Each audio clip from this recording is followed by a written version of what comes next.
Mirabelle Crane's champagne glass slipped from her fingers. Not a gentle drop, a full release. Her hand went limp.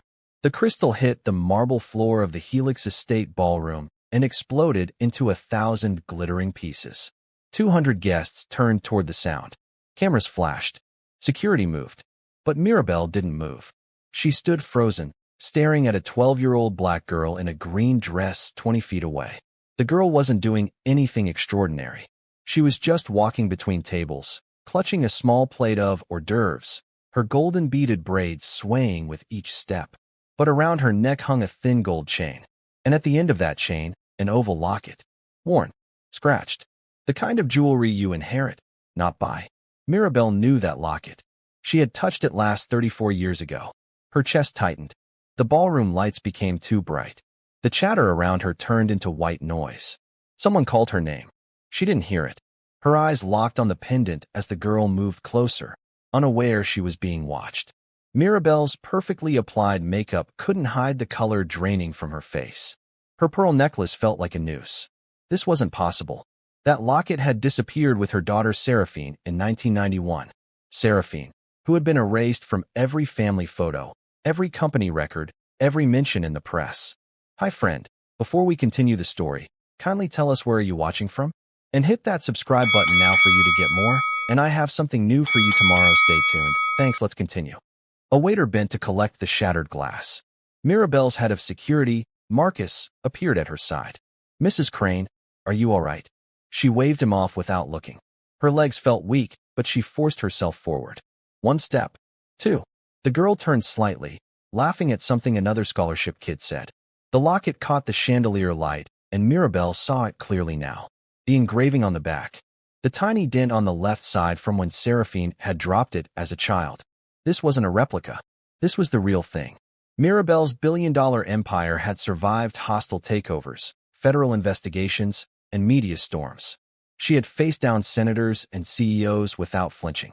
But right now, in her own home, surrounded by people who worshipped her name, she felt like she was drowning. The girl looked up. Their eyes met for half a second.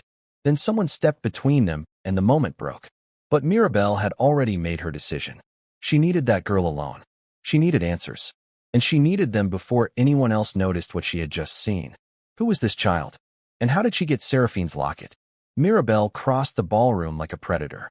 Her red Valentino gown whispered against the floor. Guests stepped aside instinctively. She didn't smile, didn't nod. Her eyes stayed locked on the girl in green who had just disappeared into the corridor leading to the estate's west wing. Marcus followed 3 steps behind, silent and alert. He had worked for Mirabelle for 15 years. He knew when not to ask questions. The corridor was quieter, cooler. The girl stood near a floor-to-ceiling window, looking out at the infinity pool. The California twilight painted everything in orange and purple. She was alone. Perfect. Mirabelle stopped 10 feet away. Her voice came out steady despite the storm inside her. Excuse me. The girl turned. Up close, Mirabelle saw details she had missed in the ballroom. The girl's eyes were hazel with flecks of gold. Her skin was a warm brown, smooth and young. She looked nervous but polite. Yes, ma'am. Mirabelle's throat tightened. The locket hung just below the girl's collarbone. She could see the clasp, the same delicate mechanism she had fastened around Seraphine's neck decades ago. That's a beautiful necklace. Where did you get it? The girl's hand went to the locket protectively. My mom gave it to me. She said it's been in our family for a long time. Her voice was soft, careful, like she was used to being questioned. Mirabelle stepped closer. Marcus shifted behind her. What's your name? Amira. Amira Thompson. The girl glanced at the exit. I'm one of the scholarship recipients. I didn't mean to leave the ballroom. I just needed some air. Mirabelle barely heard her. Thompson. That name meant nothing. But the locket meant everything. She reached out slowly, her fingers trembling. May I see it? Just for a moment. Amira hesitated. Her hand tightened around the pendant. I don't really take it off. My mom said it's special. There was something in her eyes now. Fear. Not of Mirabelle's wealth or power. Something deeper. Like she knew this moment mattered but didn't understand why. Mirabelle's mind raced. If this girl's mother had the locket, then Seraphine was alive. Somewhere. After 34 years of silence. 34 years of guilt and buried secrets and sleepless nights. And now this child stood in front of her, wearing proof that everything Mirabelle had built to forget was about to come crashing down. "Please," Mirabelle whispered. Her voice cracked, just slightly, but enough that Marcus noticed. "I just need to look at it." Amira's fingers slowly loosened. She lifted the chain over her head. The locket swung between them, catching the dying light from outside. Mirabelle took it with both hands. The metal was warm from Amira's skin. She turned it over. And there, in the same elegant script she remembered, was the engraving. But what Mirabelle saw next made her knees buckle. The engraving read exactly as she remembered. SC, forever loved. Seraphine Crane, Mirabelle's daughter. The daughter she had sent away when Silicon Valley whispered that a black boyfriend and a mixed baby would destroy the Crane family name. The daughter she had paid to disappear. The daughter she told herself was better off without her. But when Mirabelle tilted the locket toward the window light, something new appeared. Tiny letters etched inside the oval frame. Words she had never seen before. "For my mother, one day she will forgive." The world tilted. Mirabelle grabbed the window frame to steady herself. Marcus moved forward, but she held up her hand. Not yet. She couldn't fall apart yet. Not here. Not in front of this child who was watching her with wide, confused eyes. Amira stepped closer. "Are you okay?" Mirabelle couldn't speak. The locket felt like it weighed 1,000 pounds. Seraphine had written that. Years ago. Maybe right before she vanished. Maybe after. A message Mirabelle was never supposed to see. And now it was here. In her hands. Delivered by a granddaughter she didn't know existed. She looked at Amira again. Really looked. The shape of her face. The curve of her smile.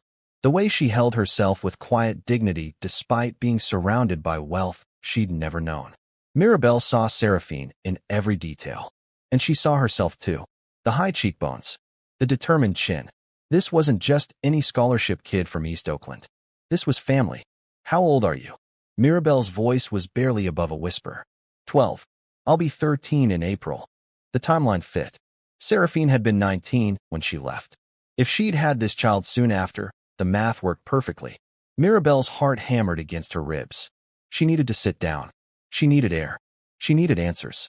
But most of all, she needed to know if Seraphine was still alive. If there was still a chance to undo the worst mistake of her life. "Your mother," Mirabelle started, then stopped. How did she ask this without sounding insane? "What's her name?" "Seraphine." Amira said it simply, like it was the most normal thing in the world. "Seraphine Thompson. She's a nurse in Oakland." What? The air left Mirabelle's lungs. Alive. Seraphine was alive. Working as a nurse. Living an entirely separate life just 40 miles away. All these years, Mirabelle had imagined her daughter living lavishly on the money she'd been given. Traveling. Free. Happy. But instead, she had changed her name. Built a new life from scratch. And raised a daughter who knew nothing about the billions that were technically her birthright. Mirabelle handed the locket back with shaking hands. Amira took it carefully, still watching her with concern. "You look really pale. Should I get someone?" "No." Mirabelle straightened. Her mind was already spinning. If word got out about this, if the press discovered she had a secret granddaughter, the questions would be merciless. Why was the child hidden? What happened to Seraphine? Why were they living in East Oakland while Mirabelle threw million-dollar galas? Her carefully constructed empire would crack under the scrutiny. Board members would demand answers. Investors would panic. Rivals would strike. But none of that mattered right now, because standing in front of her was a 12-year-old girl who deserved the truth. And somewhere in Oakland, a daughter who had written, "One day she will forgive," on a locket she never expected her mother to see. Mirabelle made a decision. "Amira, I need you to do something for me. Something very important." And what she said next would change both their lives forever. "I need you to bring your mother here. Tomorrow." Mirabelle's voice was steady now. Cold. The voice that closed billion-dollar deals and crushed competitors. But her hands still trembled. She clasped them behind her back so Amira wouldn't see. Amira blinked. "Here? To your house?" "What?" "Good question." Mirabelle couldn't exactly say, "Because I abandoned your mother 34 years ago, and now I need to see if she'll even look at me." She needed a reason that made sense. Something that wouldn't send this child running. "Because that locket belongs to my family. And I think your mother and I need to have a conversation." The words hung in the air. Amira's face shifted from confusion to something sharper. Recognition. Like pieces were clicking into place. "Wait. Your family?" But my mom never talks about her family. She always says it's just us. Just her and me. Mirabelle felt the weight of those words like a punch. Just us. Seraphine had erased the cranes completely, built a wall so high that her own daughter didn't even know they existed. And maybe she had every right to. Mirabelle had given her money and told her to disappear.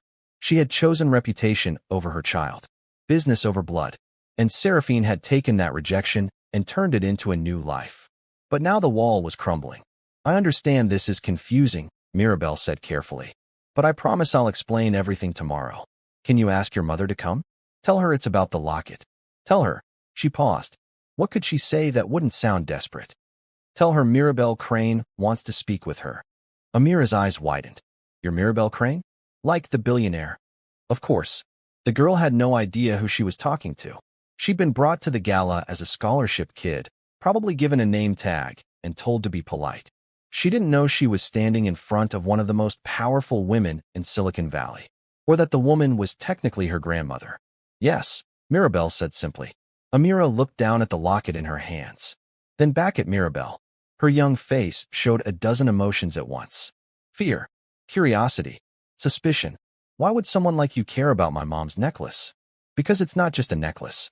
Because it's proof that I'm not as untouchable as I pretend to be. Because your mother wrote a message of forgiveness I don't deserve. But Mirabelle couldn't say any of that. Not yet. You'll understand tomorrow. I promise. Marcus cleared his throat softly behind her. A warning. The gala was still happening. People would notice if she was gone too long. Reporters would ask questions. And standing here in a quiet corridor with a scholarship kid was exactly the kind of thing that sparked rumors. Mirabelle needed to end this. Now, go back to the ballroom, she told Amira gently. Enjoy the rest of the evening. And tomorrow at 2, bring your mother to this address.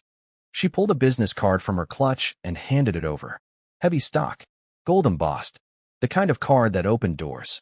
Don't tell anyone else about this conversation. Can you do that for me? Amira took the card slowly. She looked like she wanted to ask 100 more questions.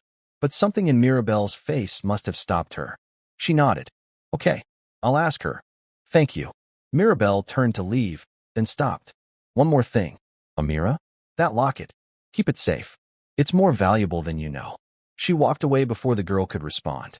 Marcus fell into step beside her. They moved through the corridor in silence, back toward the noise and light of the ballroom. Mirabelle's mind was already 3 steps ahead. She needed to prepare. She needed to figure out what to say to Seraphine after 34 years of silence.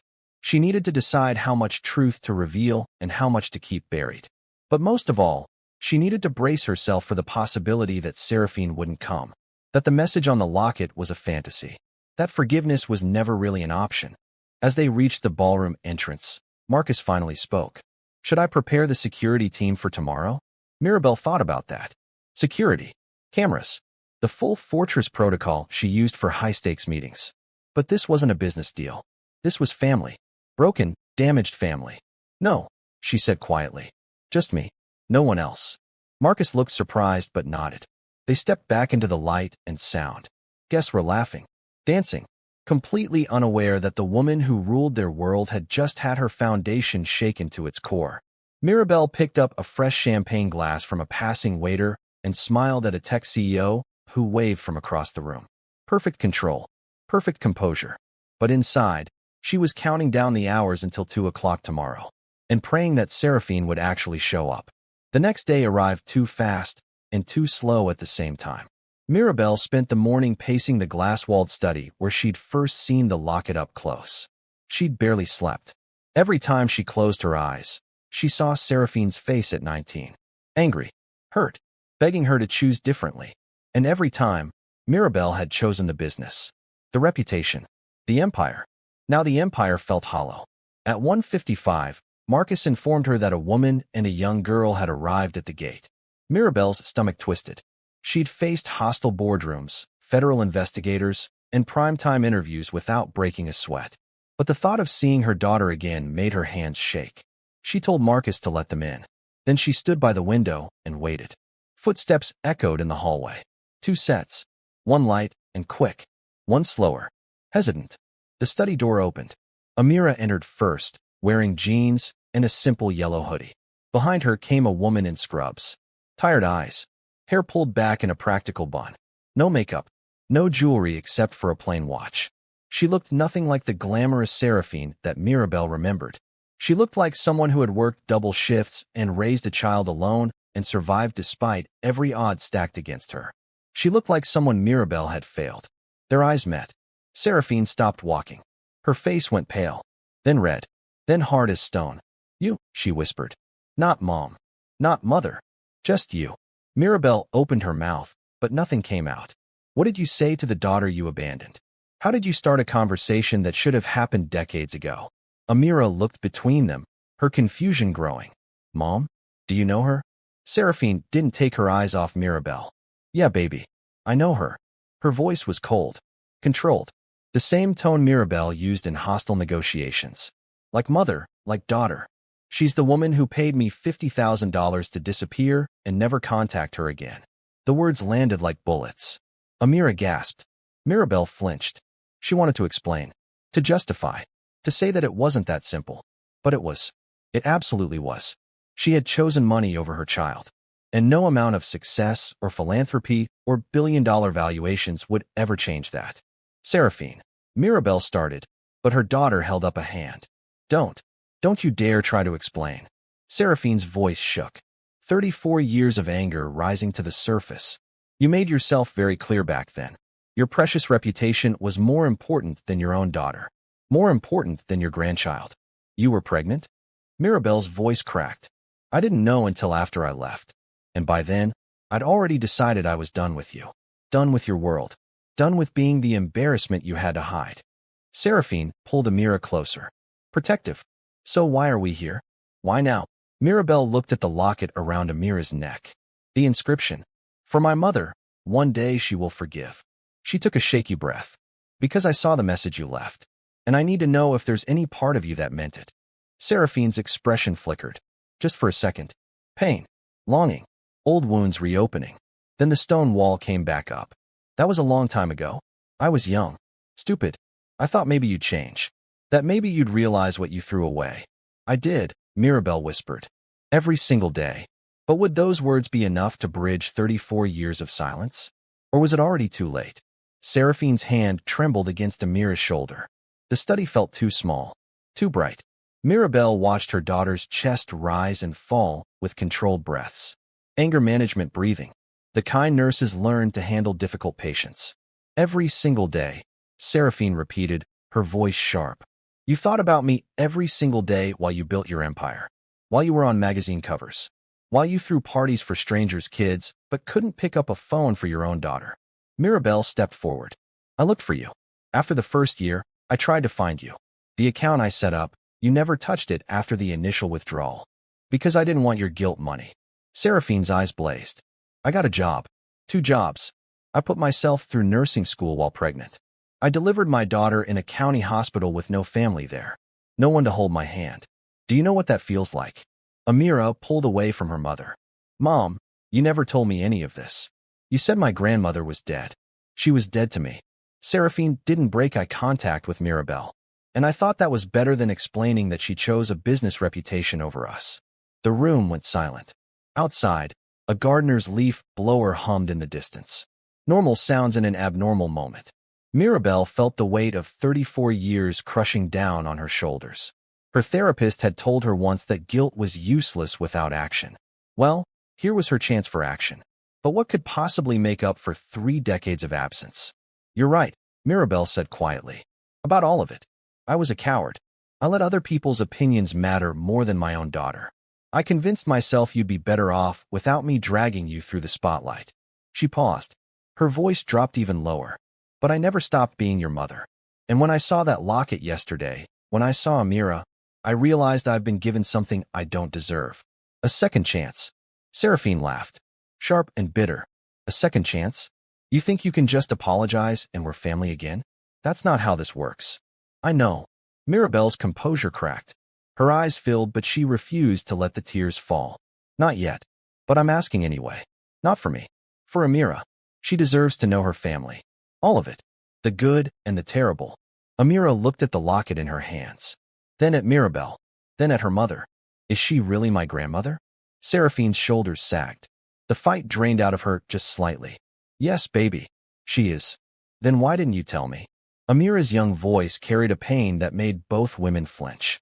Why did you lie? Because I was protecting you. Seraphine knelt down to her daughter's level. From disappointment. From rejection. From all the things I went through. But I had a right to know. Amira's eyes filled with tears. I had a right to decide for myself. Mirabelle watched her granddaughter stand up to her mother with a backbone made of steel. Seraphine's daughter. Her daughter. The crane's strength ran deep.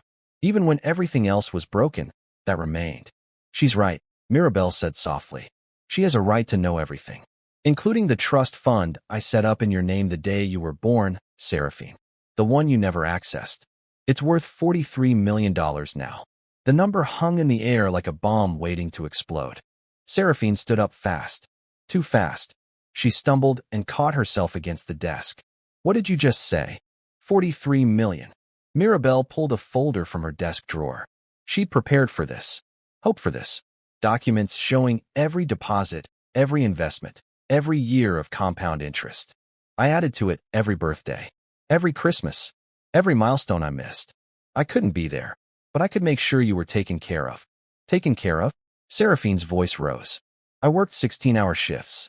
I lived in a one-bedroom apartment with my daughter sleeping on a pull-out couch. I rationed groceries and borrowed scrubs from coworkers.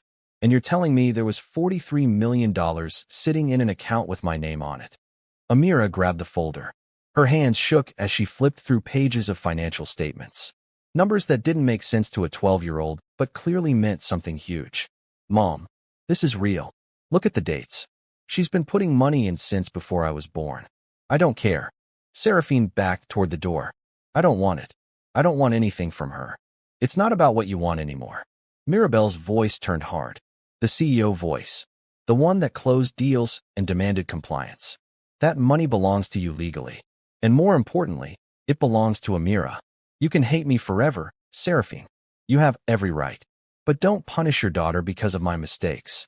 Direct hit. Seraphine froze. Her face twisted with conflicting emotions. Pride, anger, fear, and underneath it all, exhaustion. The bone-deep tiredness of someone who'd been fighting alone for too long. You don't get to tell me how to raise my child. You're right. I don't. Mirabelle moved closer, but kept distance between them. Respectful space. But I'm asking you to think about what's best for her. Not what makes you feel better about hating me. Amira stepped between them. Small but fierce. Stop. Both of you. Stop fighting about me like I'm not here. She looked at her mother. Mom, I love you. I love our life. But I also want to know where I come from. I want to understand why I look different from you. Why my skin is lighter. Why kids at school ask about my dad, and I have no answers. Seraphine's face crumpled. Baby, I told you. Your father wasn't in the picture. Was he black? Amira asked quietly. Is that why she sent you away? The question landed like a grenade. Mirabelle closed her eyes. Of course. Of course that's what Seraphine would have told her. The simplified version. The version that made Mirabelle the villain but protected a child from the complicated truth. Yes, Mirabelle answered when Seraphine stayed silent. Your father was black. His name was Marcus Thompson. He was brilliant and kind, and I destroyed your mother's relationship with him because I was terrified of what people would say. Marcus Thompson? Amira's eyes went wide. Like the civil rights lawyer? The one who argued cases at the Supreme Court. Seraphine nodded slowly. That's him. He didn't know about you. I never told him I was pregnant.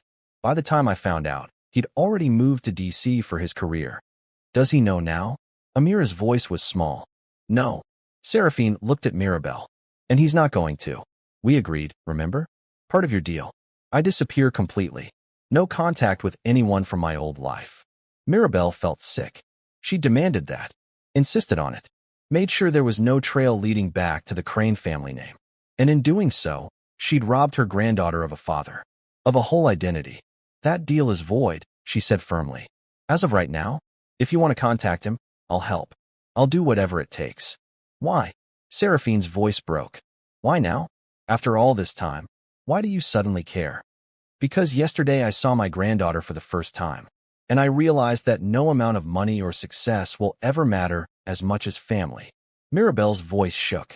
I can't undo the past, but I can stop making the same mistakes. Seraphine stared at her for a long moment. Then she turned to Amira. Go wait in the hallway, baby. Your grandmother and I need to talk. Alone. Amira hesitated, but something in her mother's face made her obey. And as the door closed behind her, the real conversation was finally about to begin. The door clicked shut. Seraphine and Mirabelle stood 10 feet apart. Mother and daughter. Strangers. Seraphine spoke first. I wrote that inscription when I was 6 months pregnant. Alone. Scared. I thought maybe one day you'd come looking. That you'd find the locket and know I hadn't completely given up on you. Mirabelle's throat tightened. I'm here now. 34 years too late. But Seraphine's voice lacked the earlier venom. She sounded tired. Worn down. Do you know what it's like to hate someone and miss them at the same time? To raise a child and see your mother's eyes looking back at you? No. But I know what it's like to look in the mirror and hate what you see. Mirabelle moved to the window. The infinity pool glittered below. All this wealth. All this power. And none of it could buy back lost time. I told myself you were better off. That I was protecting you from the pressure. The media. The expectations. But really, I was protecting myself. From having to defend you. From having to choose you over everything I'd built. At least you're honest now. Seraphine joined her at the window. They stood side by side, not touching, but closer than they'd been in decades. I used to imagine this conversation 1,000 different ways. Sometimes I'd scream. Sometimes I'd cry. Sometimes I'd just walk away and leave you standing there like you left me. Why didn't you? Walk away, I mean. Because of Amira. Seraphine's voice softened. She's been asking questions. About family. About where she fits in the world. I thought I could protect her from all this. From you. From the Crane name and everything that comes with it. But I was wrong. She deserves the truth. Mirabelle turned to face her daughter fully. I want to know her. I want to be part of her life. Part of your life, if you'll let me. Not as a checkbook. Not as a guilty grandmother trying to buy forgiveness. Just as family. Family. Seraphine tested the word like it was foreign. I don't even know if we can be that anymore. Too much has happened. Too much time. Then we start small. Dinners. Birthdays. Letting Amira see that family can be complicated and broken and still worth fighting for. Mirabelle's voice cracked. I can't fix the past, but I can show up for the future. If you give me the chance. Seraphine was quiet for a long time. Outside, they could hear Amira's footsteps pacing in the hallway. Anxious. Waiting. Finally, Seraphine spoke. One dinner. That's all I'm promising. And if you hurt my daughter, if you make promises you don't keep, I will take her and disappear so deep you'll never find us again. I understand. Do you? Seraphine's eyes burned with intensity. Because Amira is everything to me. She's the reason I survived. The reason I kept going when everything felt impossible. I won't let you damage her the way you damaged me. I won't. Mirabelle met her daughter's gaze without flinching. I swear on everything I have, I will not fail her. Or you. Not again. Seraphine studied her mother's face. Looking for lies. For cracks in the promise. Whatever she saw must have been enough because she nodded slowly. Okay, one dinner. Next Sunday. Your house or neutral ground. Wherever you're comfortable. Neutral ground then. There's a soul food place in Oakland. Nessa's Kitchen. 7 o'clock. Seraphine pulled out her phone and typed an address. And bring Marcus if you want. Amira should meet her grandfather. Even if he's just your employee. Mirabelle blinked. How did you know his name was Marcus? You said it yesterday. In the ballroom. When you waved off your security. Seraphine's lips curved in the faintest smile. I've kept tabs on you over the years. Couldn't help it. I needed to know if you ever actually changed or if you just got richer. And your verdict? Still deciding. Seraphine moved toward the door.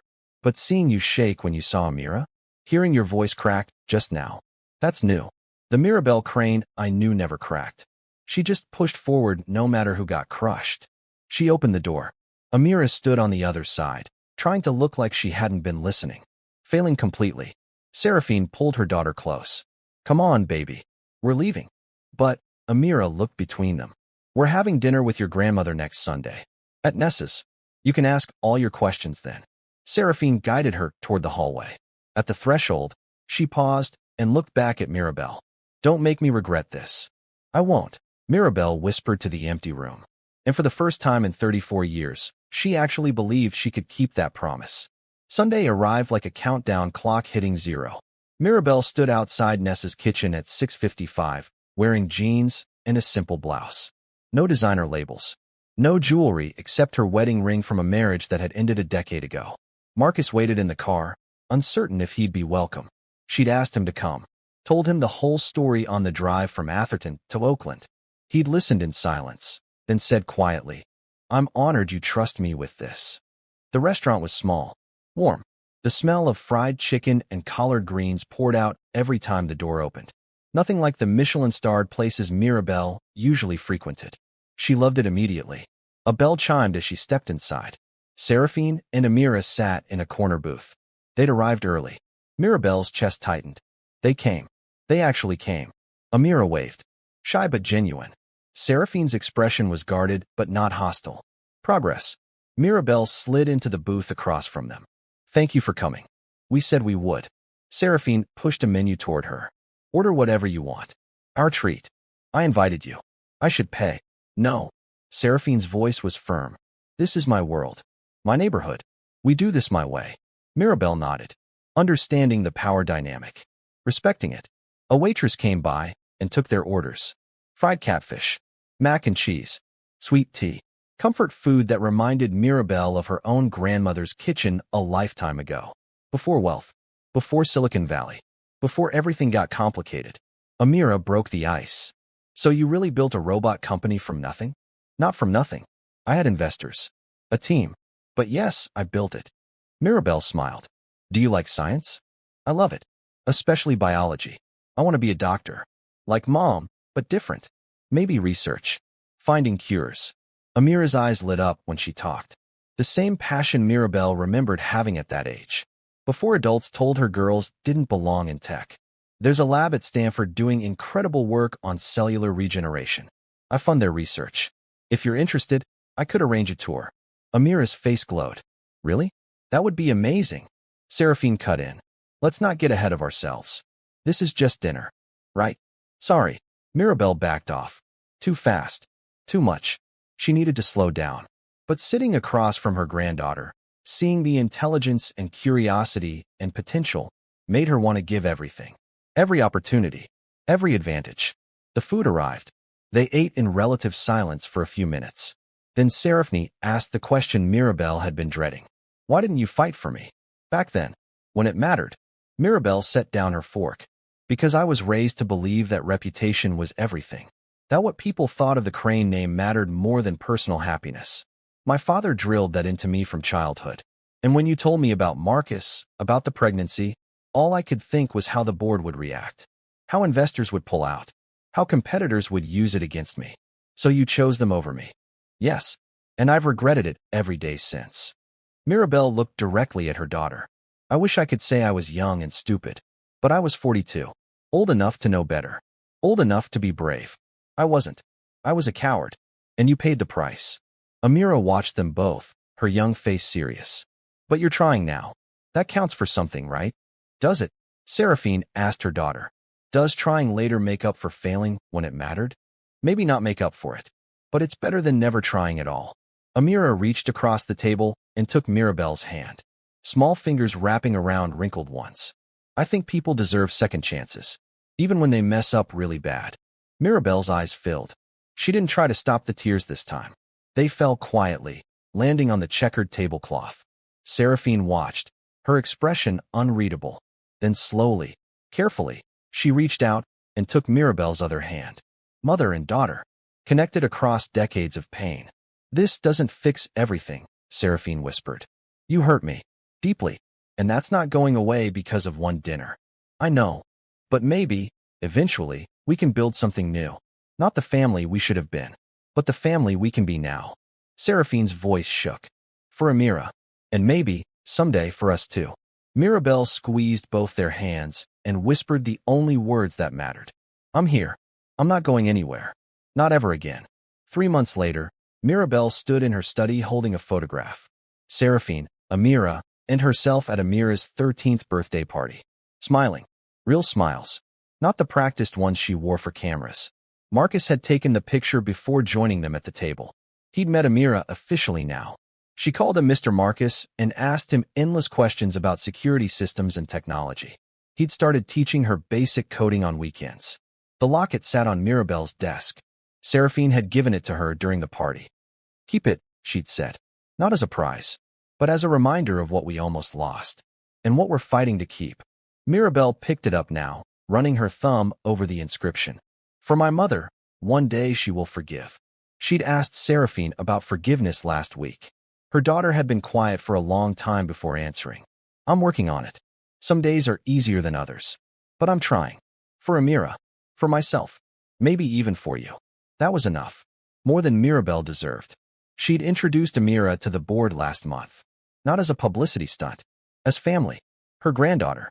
The heir to the Crane Empire if she wanted it. The board had been shocked. The media had gone wild. Stock prices had dipped, then recovered. And through it all, Mirabelle had stood firm. No apologies. No excuses. Just the truth. This was her family. Complicated. Broken. Beautiful. Her phone buzzed. A text from Seraphine. Dinner Tuesday? Amira wants to show you her science fair project. Mirabelle smiled and typed back. I'll be there. Would never miss it. She set the locket down carefully and looked out at the infinity pool. The California sun was setting, painting everything gold. 34 years she'd wasted. 34 years of choosing wrong. But she had now. She had second chances she didn't deserve and a granddaughter who believed in redemption. The intercom buzzed. Marcus. Mrs. Crane, your car is ready for the Stanford tour. Thank you, Marcus. I'll be right down. She'd promised Amira that lab tour months ago. Today was the day. Seraphine was coming too. A family outing. Strange. Wonderful. Terrifying. Mirabelle picked up the locket one more time and fastened it around her neck. Where it belonged. Where it had always belonged. Then she walked out of the study, leaving the past behind and stepping into a future she'd almost destroyed. But didn't. Thanks to a 12-year-old girl who wore a necklace and asked questions and believed that even billionaires could change. If you enjoyed this story of redemption and second chances, subscribe now and turn on notifications. We have more powerful stories coming that will inspire you and remind you that it's never too late to choose love over fear, family over reputation, truth over comfort. Hit that subscribe button and join our community. Because everyone deserves a second chance. Even grandmothers who thought they'd lost everything that mattered. See you in the next story.